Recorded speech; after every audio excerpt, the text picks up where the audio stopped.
Right. Let's unpack this. Today, we're taking a deep dive into something truly fascinating, the complex realities of police work. Hmm. We've got this stack of material, and honestly, it reads like a high-stakes crime drama, It really does. but it's actually a window into the real complexities of law enforcement. So forget what you think you know from TV. Right. Our sources really pull back the curtain on everything. I mean, Right. from gruesome crime scenes and tough investigations to delicate international legal fights. And the personal cost. That's huge, too. Exactly. The profound personal costs for the officers on the front lines. Yeah, what's really compelling here is how these sources just lay bare the sheer range of challenges police face every single day. Right. We'll look at cases needing, not just street smarts, but serious forensic science and even international diplomacy. It's quite the mix. It really connects things you wouldn't expect. It does. It connects these seemingly separate events and shows you the deep human element behind, every badge, every case. You'll see how everything, literally from a single fingerprint, Or a phone call. exactly, or a political phone call, can totally shape how justice is pursued. So, our mission here, we want to pull out the most important nuggets, those aha moments, the surprising bits Yeah. that leave you feeling well-informed, maybe with a new appreciation for these kind of silent wars fought in the shadows. Basically a shortcut to understanding all the layers. Exactly. From the local precinct right up to the global stage. Okay, so let's start in Philadelphia. We begin with a really harrowing event, the armed robbery of a Roy Rogers restaurant. Mm-hmm. And this wasn't just, a simple stick-up. It tragically ended with the deaths of Officer Kenneth J. Charlton and also a single mother of 3. Awful. And the immediate aftermath, it really shows how a major city's police department just mobilizes under that intense pressure. Yeah, the sources describe 2 young black males, one called Fat, carrying out the robbery. Right, the fat guy used a short-barreled revolver. Pulled it from a newspaper wrapping, apparently. Fired it under Officer Charlton's bulletproof vest, quote-unquote, and then shot his body twice more after he was down. Just brutal. And the civilian woman, the mother of 3, she also lost her life. And that tragedy just instantly triggers this chain reaction. You see the political, the organizational gears just grind into motion immediately. Officer Charlton responded so fast, didn't he? Didn't even wait for backup. Right, he was close. And later, they theorized that quick action might have actually kept the robbers from getting away clean. But then you see the command structure light up. Captain Holloran notifies Deputy Commissioner Coughlin. The mayor, Alvin Martin, gets involved directly. Demanding results, right. Oh, yeah. Something for the press by 3 this afternoon, he apparently said. It makes it clear this isn't just solving a crime. It's about public confidence, the force's integrity. Ex- And just managing that response, the logistics must be insane. Philly's police department, it's structured into, 8 geographical divisions? Plus a park division. That's right, each with its own command, inspectors, districts. And the communication, it's layered. You've got division-specific radio frequencies for the day-to-day stuff. Like F1 for West Division, for example. But then there are these universal channels, right? Like the J band for emergencies, H band for detectives. That was banned for special ops, too. It's designed to cut through the noise when seconds count. Senior officers have better radios, often, while patrol officers rely more on the dispatcher. Car-to-car is limited. It seems complex. Like, how do they avoid crossed wires in a crisis? It's a constant challenge, no doubt. And adding to that pressure, the initial evidence was, pretty limited. Yeah, the journalist, Mickey O'Hara, he got a picture, but it was described as lousy. Right. Bulletin guy. The camera's light meter messed up, apparently. So you get this dark, cockeyed, waist-up shot. No facial details. Useless, basically. Pretty much. Yeah. Which forces investigators to dig deeper, look elsewhere, especially with the mayor breathing down their necks, demanding that task force be formed quickly. But then a breakthrough. And from somewhere pretty unexpected. Yeah. A partial fingerprint, smudged even, found on a black sun visor left under a table by one of the guys. Ah, okay. And this wasn't old school ink and paper. Detective Tony Harris from that new task force, he takes this partial print to Lieutenant Mueller at the state police. And Mueller had the new tech. Exactly. An automated fingerprint identification system, AFIS, described as state-of-the-art technology. And in expert hands, AFIS can do Well, remarkable things. So this raises a big question, doesn't it? How much do we rely on this evolving tech? And what happens when that tech bumps up against the legal system? Right, because the AFIS did identify the fat guy from the robbery, and his known associates list then led them straight to the second suspect. Lived just 2 doors away in the Paschal Homes project. Wow, quick connection. But then the DA, Eileen Solomon, she steps in with concerns. About the fingerprint evidence. Yeah. Apparently, a federal judge had recently refused to admit fingerprint evidence in a case, so she's worried. Okay, so she's thinking about court admissibility. Exactly. She stresses the need for really solid witness IDs, lineups, surveillance bill, an irrefutable case, she says. It's a great reminder. Evidence might seem compelling, scientifically. But it has to hold up in court, under intense scrutiny, and the rules keep changing. Precisely. Legal precedent is always evolving. Okay, so let's pivot now. Another case unfolding in Philly, just as disturbing. The murder of Cheryl Williamson. Mm-hmm.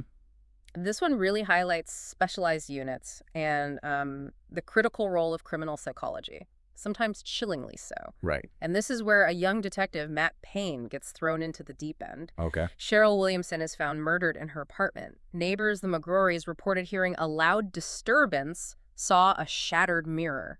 Signs of violence. But the first officers on scene didn't find the killer. No. Officers Hyde and Cubelis responded to the disturbance house call, but the perpetrator was gone. So it quickly becomes clear this isn't just a straightforward homicide scene. Right. Sergeant Matthew Payne, just promoted to homicide, gets the case. He's got to handle the scene, the evidence, and the victim's family. Her brother, Jack Williamson, the mother. Tough first assignment. What did they find at the scene? Key evidence included an expensive digital camera under the bed, no prints on it, and a knife, large, highly polished, with thumbnail-sized drops of a thick, milky white fluid on the blade, identified as sperm. Okay. The sources mentioned photos showing the victim tied to the bed with the knife. The camera itself, a Kodak DC-910, was serial numbered. Kodak had a replacement program, so maybe traceable. So a potential lead there with the camera, but the scene itself suggests something more complex. Exactly. And this is where the psychology comes in. Dr. Amy Payne Matt's sister, actually, a psychiatrist she's brought in. Interesting dynamic. Family involvement. Yeah. Her profile suggests the killer gets satisfaction from the humiliation of his victims. Implying a pattern. A signature. That's what she thinks. A modus operandi. He's likely done this before. She even guesses he spat on the victim. Wow. And she offers this really interesting insight. The victim wasn't, a stereotypical bimbo. Amy suggests she might have been chosen because of her perceived character, challenging the usual assumptions. That's fascinating, thinking why this victim. She also suggests running the DNA against unidentified rapists in other jurisdictions, using modern forensic networking. So this approach, looking for the why, the psychological signature, becomes crucial, especially when leads are thin. It's definitely a move beyond just traditional detective work. Into forensic psychology, pattern analysis, yeah. So Matt and his partner, Detective Olivia Lassiter, they pursue the camera lead. They do, and eventually trace it to an H. Ford of Lincoln Lane, Detroit. Detroit. Okay, so the case is already crossing state lines. And that pursuit leads them even further away, all the way to Daphne, Alabama. Oh. A bizarre incident down there provides the key. Matt Payne hears about a peeping Tom caught by a civilian community watch group in Daphne. Okay. This guy, Homer C. Daniels, was caught trying to pry open a window, and guess what he had? Let me guess.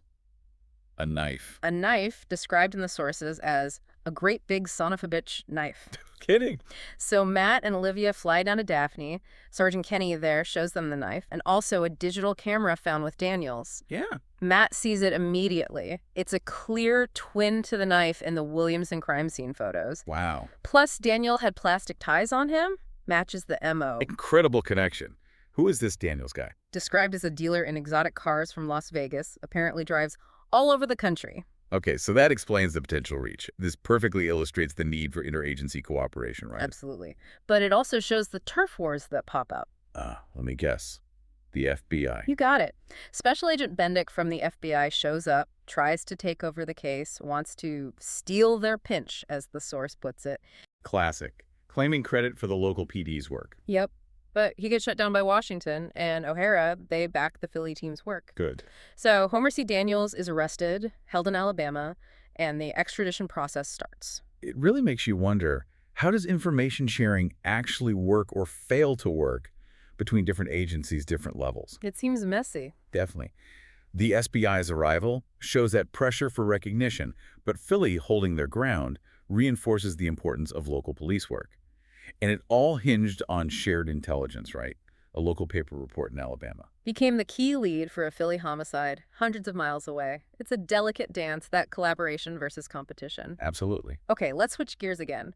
From these fast-moving cases to a real long-running saga, the case of Isaac Festung. Ah, yes. This is a story about justice delayed, incredible fugitive arrogance, and the fascinating tangle of international law. It really spans decades, this one. Let's start at the beginning. Isaac David Festung, convicted of murder back in Pennsylvania. Right, for killing Mary Elizabeth Shattuck. Beat her, strangled her, stuffed her body in a trunk, intentional and knowing. Got life imprisonment. But he didn't serve it. He was released on bail $40,000 after his arraignment. And then he jumped it. Skipped town, fled the country. And not just fled, he started sending taunting postcards. Unbelievable arrogance. Yeah. From France, right, sending them to the detective, Dave Picatch. Exactly. Then, flash forward. 2 years before the current events in our sources, they finally locate him. Cognac-Boeuf, France. Living under an alias. Yep. As Walter Stillman, supposedly a retired academic, locals called him Monsieur le Professeur. So the French gendarmes arrested him. They did, but that's when the real international legal mess kicked off. Right, the French lawyers, the media. Yeah. They erupted. Outrageous violations they cried. What was the main issue? The big one was presentia in judicio. The European Convention on Human Rights emphasizes the right to be physically present at your trial. So trials in absentia, where the defendant isn't there. Highly problematic for the French system. They even accuse the U.S. of having secret policemen operating under diplomatic cover on the sacred soil of La Belle France. Wow. So how did the U.S. counter that? Politely, but firmly. They had to bridge that huge gap between legal systems, cultural values. What were the points? Okay, first, Pennsylvania law allows trials in absentia if you skip bail and vanish. Second, no death penalty involved, just life. Third, Pennsylvania actually passed special legislation guaranteeing Festung a new trial if he came back. Okay, that seems fair. And fourth, the clincher, really. Festung entered France illegally on a fake passport. So technically, he wasn't entitled to the full protection of French law and was subject to immediate deportation anyway. But Festung himself, he thought he was untouchable. Completely. Our sources detail his sheer arrogance. He had this whole analysis of France and the French mentality. What did he think? Oh, he saw them as having an identity problem, full of self-deception, a general inferiority. He pointed to their cars, their military history, like DMBM Foo, just dripping with contempt. And he thought that meant they wouldn't extradite him. He genuinely believed he could exploit these perceived national weaknesses to stay free indefinitely. A profound miscalculation. It really highlights that geopolitical dance, doesn't it? When a local crime goes global. It's not just law books. It's national pride, diplomacy, persistence. And guess who jumps into this international fray? Let me guess. Mickey O'Hara. Our intrepid journalist. A story like Festung. Too good to pass up, especially if there are big bucks involved. Of course. His partner, Casimir Belinsky, convinces Mickey a book on Festung would sell big. Mickey gets an advance. So now the media angle heats up internationally. Exactly. And this raises that question. What's the media's role in international justice? Is it just reporting, or does it influence things? It definitely amplifies the story, puts pressure on the process maybe, shapes public perception. So Mickey heads to Cognac-Boeuf, and guess who he takes with him? Not Matt Payne. Matt Payne himself. Mickey's there for the story, snapping photos of the Piaf mill, even Festung himself dodging gendarmes. And Payne. Payne confronts Festung directly, in uniform, tells him straight up after his appeal is denied, "I'm here to take you into custody," identifies himself fully. Sergeant Matthew Payne, Badge 471, Homicide Unit, Philadelphia Police Department. Wow. Talk about sending a message. The taunting postcards just came back to bite him very publicly. Justice might be slow, but it's persistent. Absolutely. No, underneath all this drama, the investigations, the international stuff, the sources keep bringing us back to the people. The human element. The personal lives, the struggles, the sacrifices these officers make. It's really compelling. Let's talk more about Sergeant Matt Payne. Okay. He carries some serious trauma. Our sources mention his girlfriend, Susan Reynolds, was killed by a terrorist named Chenoweth. Right, that history really hangs over him. It profoundly affected him, causes flashbacks, physical reactions, nausea, cold sweats when it comes up. And he's told to just push it down. Pretty much. His sister Amy and the department shrink, Dr. Stein, basically tell him, put all of that out of your mind or they'll put you in a rubber room. Oof. Tough advice, but maybe pragmatic in that environment. Yeah, and this aspect, it's crucial. It reminds us, behind the procedures and tactics, these are people dealing with heavy emotional loads. Payne's whole arc shows that immense psychological toll, especially in high-stakes units like homicide. He scores #1 on the sergeant's exam, chooses homicide. His sister thinks it's a nap plus ultra of warrior assignments for him to prove himself. Right. But his bosses sideline him temporarily, assign him to dignitary protection for an actor, Stan Colt. Which he hates. He resents it, yeah. But it seems like it was a deliberate move by his superiors, like Uncle Denny Coughlin and Inspector Wohl, his mentor. To keep him out of the immediate homicide pressure cooker. Give him space after his promotion, considering his past trauma. Seems like it. It shows that internal support system, sometimes called the rabbi system, personal connections, mentorship playing a big role. Yeah, that rabbi system is a fascinating, often unspoken part of police culture. It provides crucial support in a high-stress job, but it's different from a purely merit-based setup. And that protection seems justified. Because later, after that shooting at the La Familia parking lot, Where he defended himself and his girlfriend, Terry. Took down 2 robbers. yeah. Afterwards, he has a complete emotional meltdown, just sobbing uncontrollably. Understandable after everything. Dr. Stein diagnoses it as emotional exhaustion, recommends rest, therapy, attributes it partly to Matt's overachiever drive. It shows the breaking point exists, even for tough cops. And his family is always there. His adoptive father, Brewster Payne, the lawyer. His mother, Patricia, giving him his deceased police sergeant father's badge number, 471. Those connections anchor him. Yeah. And then there's Olivia Lassiter. Right, Detective Lassiter. Ambitious, wants homicide. Initially drawn to Matt, even with his hotshot rep. The relationship develops, right, amidst all this chaos. Yeah. She says things like, I'm still having trouble getting used to the idea that you're a policeman, and hopes their night together wasn't just a one-night stand. She gets temporarily detailed to homicide, partly to bring him up to speed on the Williamson job. Shows how personal and professional lives just get completely intertwined in this line of work. And we can't forget that constant triangle. Police, media, politicians. Oh, yeah.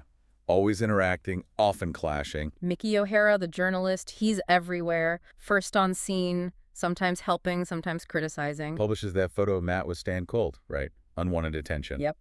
And he documents the La Familia shooting, too. The media's right there, instantly. And then you have figures like Philadelphia, Phil Donaldson, the radio guy. Putting pressure on the mayor, criticizing the police, specifically targeting Lassiter and Payne over the Stan Colt stuff and the Williamson case handling. Well, it's that constant tension. Politicians need to look good, reassure the public. The media wants a story, wants transparency. And the police just need to do their jobs, investigate impartially. But it's rarely that simple, especially with complex or controversial cases. The pressure is immense. And then throw a celebrity into the mix. Protecting Stan Colt, who's used to getting whatever he asked for and wants to tag along to see real cops at work. Bringing him to active scenes. What a nightmare. Total logistical headache. Introduces distractions, complications, just another layer of unexpected pressure. It really paints a picture of the job's complexity. So wrapping this up, what does this all mean for you, the learner? We've gone through these 3 distinct but kind of tangled narratives, and it shows police work is rarely simple. It's not black and white. Not all. It's a world where, yeah, a smudged fingerprint and high-tech can crack a case. Or where a peeping Tom in Alabama holds the key to a Philly murder. Or where navigating international law becomes just as crucial as forensics. And through it all, that human element. Always. The personal sacrifices, the emotional toll, but also that unwavering dedication. You really see the individuals behind the badge. Indeed. And hopefully this deep dive gives you an appreciation for the sheer breadth of skills needed. The resilience. It's a field that's constantly adapting, isn't it? New tech, new laws, unpredictable human behavior. Absolutely. From the local beat cop to the international fugitive hunter, critical thinking, perseverance, those are paramount. You see how officers aren't just responding to crime. No, they're often shaping policy, managing public perception, battling their own demons, all while tricking to do the job. It's a powerful reminder, really, the pursuit of justice. It's a marathon, not a sprint. Full of triumphs, yes, but also profound personal costs. And it's just so much more complex, more compelling than any single headline can ever capture. True. So here's a final thought to leave you with. In this world we live in, just saturated with information, quick judgments, how much more nuance, how much more understanding could we find if we applied this kind of deep dive approach more often to every complex issue? Recognizing those multiple perspectives. And the hidden human stories behind them all. Something to think about.